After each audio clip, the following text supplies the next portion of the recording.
শ্রবণযন্ত্রে বদলাবে ভাষা। ভাষান্তর করতে নিউ ইয়র্ক ভিত্তিক প্রযুক্তি প্রতিষ্ঠান ওয়াভারলি ল্যাবস পাইলট নামে একটি শ্রবণযন্ত্র তৈরি করেছে। বিশ্বে প্রথম এই স্মার্ট শ্রবণযন্ত্র ব্যবহার করে ভিন্ন ভাষার দুজন মানুষ তাদের কথোপকথন সাবলীলভাবে চালিয়ে যেতে পারবেন।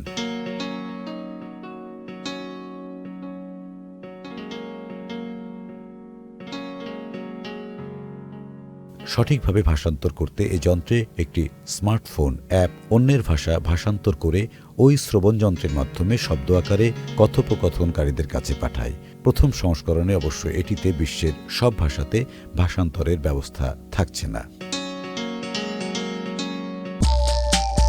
সুখবর প্রতিদিন।